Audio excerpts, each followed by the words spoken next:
meeting with me today, Otto. Please tell me your full name and where you're from and a little bit about your family of origin.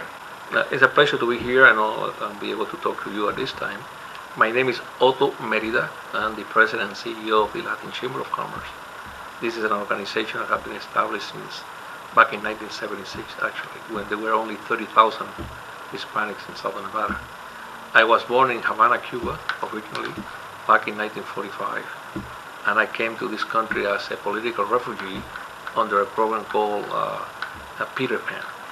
That program basically brought around 14,000 Cubans to the United States in the 60s and 1960 and 61 that came without parents and under the custody of the U.S. government, basically. Did your parents ultimately come from Cuba? My parents came from Cuba later on, In what year? Came like around 3 years later. When you were going to the community college and the college, were they with you at that time? No.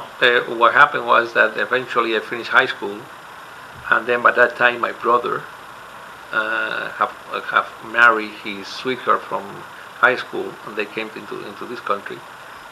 He's older than I am. He's around 8 years older than I am. So they went to live in New York City. So I went to New York City and lived with them for 2.5 years. And after I finished high school, and they were able to,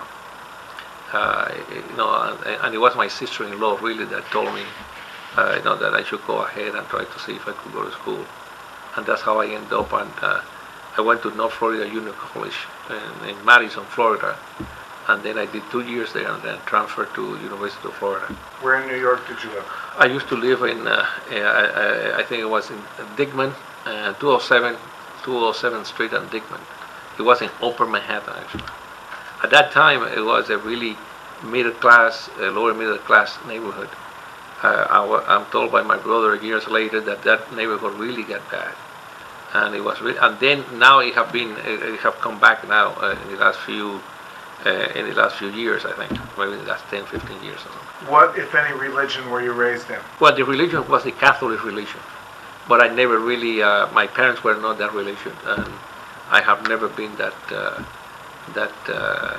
consumed by that. I mean, once in a while, I will go to the Catholic Church and so forth, but I'm not a very good client. Please tell us about your post-secondary education. I went to Madison, Florida, which is a college called North Florida Junior College. So it's close to Tallahassee. Okay. It's between Tallahassee and Gainesville, actually. Okay. And I went there for a couple of years, and then I transferred to Gainesville, University of Florida. Transferred to the University of Florida, and then I finished there, and then I volunteered for service. It was at that time there was a lot of enthusiasm about the anti-poverty programs of the Lyndon B. Johnson.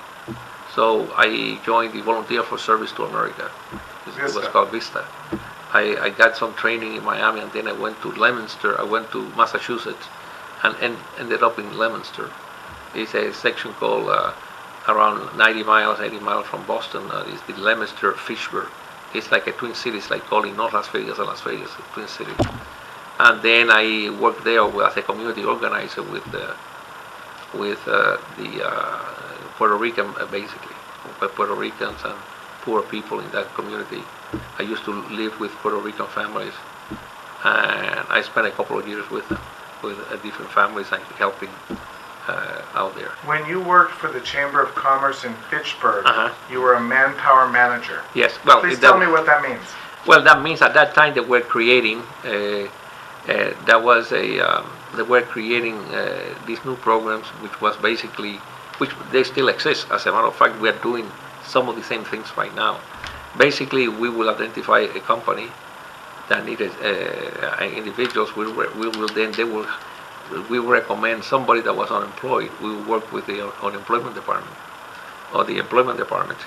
And then if that person qualifies and your company wants to hire this person, we will pay up to, maybe we will pay half of the person's salary for the first 2 or 3 months, or up to 90% of that person's salary. The reason was to help that employer in their needs for training and so forth, and then at the same time help the company, and that perhaps we're having problems hiring individuals and so forth, and retaining individuals. So you will give them a chance for that particular company to train the person that they want, and to keep them. The only point is that you will have to go ahead and keep that person, for at least a year, to continue working for you for at least a year.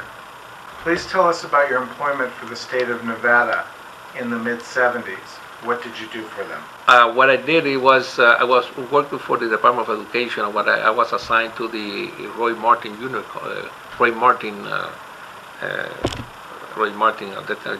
Junior.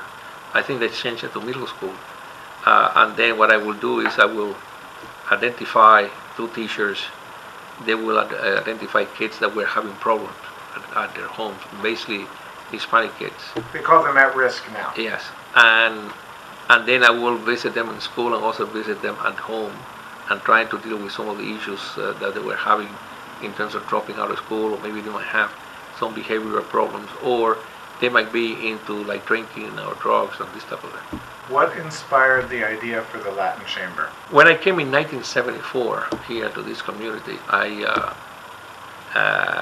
found that there were a few Cubans that have organized something called the Cuban Circle.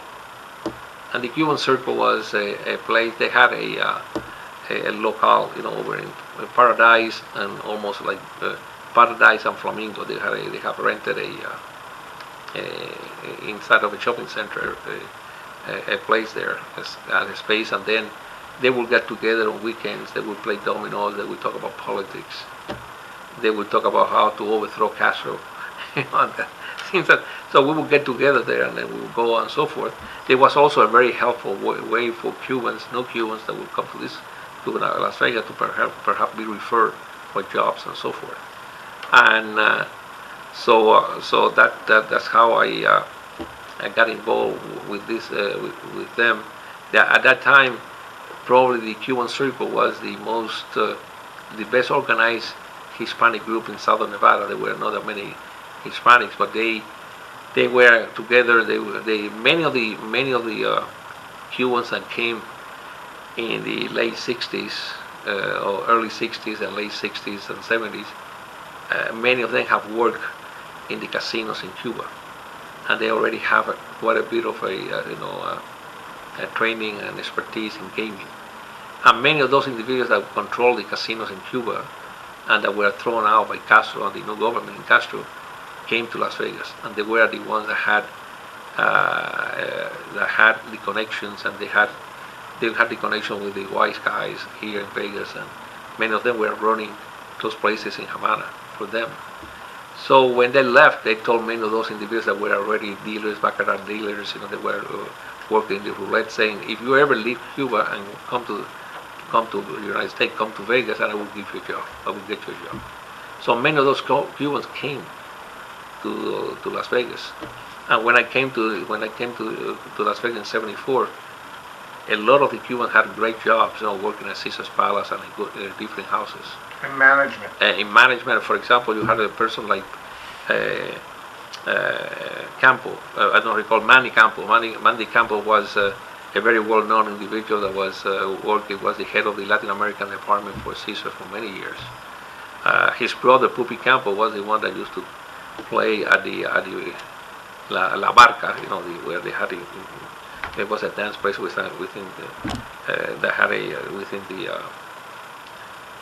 Caesar's Palace, where you still can go there. I don't know. I think La Barca, they took it off already. I mean, you just to go there, and they have it like it was a ship that you will dance there. And he played there for many years. Okay, in reference to I mentioned the Cuban Circle because at that particular organization, I met a person by the name of Arturo Cambeiro. Arturo Cambeiro have come also as a refugee, and eventually he was an architect. So he was an architect in Las Vegas, and we were used to meet and so forth regularly. And one of the meetings we talk about, why don't we do an organization that will meet some of our needs. If we are able to develop this organization that will be economically powerfully, they will be able to transfer that to politics and also social well-being.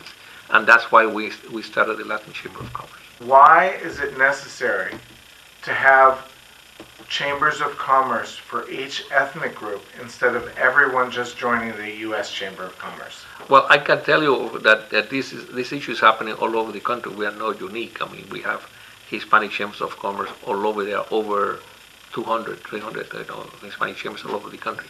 Now, specifically, I can only relate to what happened to us. I went to Ken O'Connell, at that time president of the Las Vegas Chamber of Commerce, and we went to him at the time that I was talking to Arturo Gambeiro, and I asked him if we could create within the Las Vegas Chamber a chapter that would be Hispanic businesses in order for us to be able to be able to help more effectively those that wanted to create to go into business and so forth, and be able to have our meetings and so forth. But this was all under the structure of the Las Vegas Chamber of Commerce, and he told me no. So we went ahead and created our own organization. He told you no because he wouldn't allow you to have a subgroup within the chamber? I don't know exactly why he told me no, but we didn't waste any time. We went ahead and created our own organization, and that was back in 1978. Can you envision a day when all the chambers will merge? The answer is probably no. No, I think it's maybe it might happen after I'm gone or something. But right now, we have created a niche, certain things that we want to do, especially, for example, in the area of international trade. We are very enthused, for example, about what's going on right now in Las Vegas in reference to the fact that Copa Airlines, which is a Pan American Airlines, is going to start flying to Vegas back and forth. From Panama City. From Panama City and so forth, and going to Central America and South America. So I think it's a lot of things that we can contribute to expand businesses and economic well-being in this town and so forth. And if we are under the auspices or where other organizations have other goals at this time, even though ours might be very good, that might not be closely aligned. But this is not what they want to do at this time. Then that we will not be able to act on it. This way, we have a board of directors. We have a number of things that we are doing, and we care to do, and it will be very difficult to do it under other structure. We have an ongoing work program with the Workforce Connection.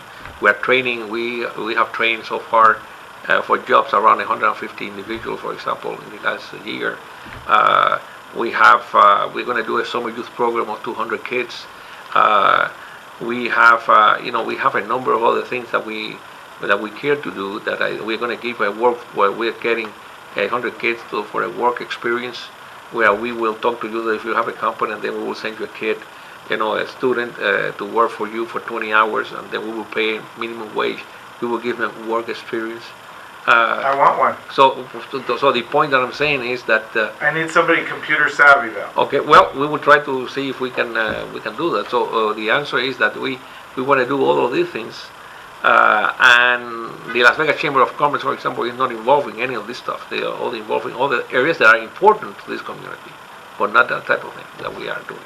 Please tell us about your efforts between the Latin Chamber and the Urban Chamber. What have you done together? Well, what happened is that a while back,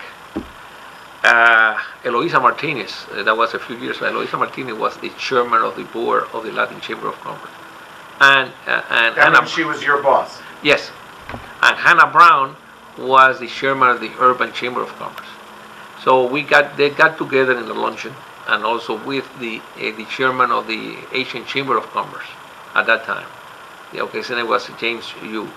So James, they talk about why don't we start doing something together.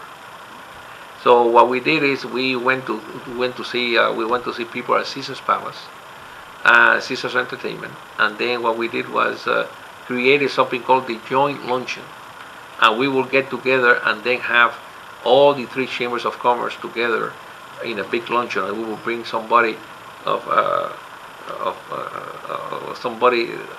importance.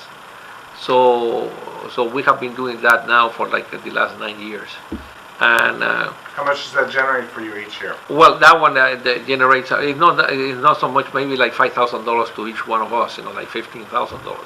But the point at that time of doing this was to be able to start getting together and be able to have Asian, Blacks, and Hispanics together doing something in common.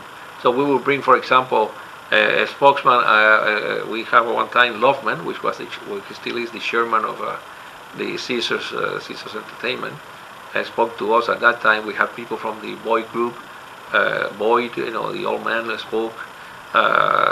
So we have had really individuals, important individuals that have spoken to this group in the past. We have had Harry Reid. We have had all kinds of important individuals that have addressed this luncheon. Then out of that came also doing a Christmas mixer. So that was funded by and helped by the Venetian Corporation. So they have done it now for a number of years, except last year that they didn't do it last year. So we have been trying to do a number of things together in order to pursue, a better understanding among all of us. You've been here for over 30 years now. Yes. Do you have any plans at some point to move on to some other kind of work? Well, right now I'm getting kind of old, so. Well, right now we are making preparation, or we are making already. As a matter of fact, we had a meeting just recently. So we are now moving toward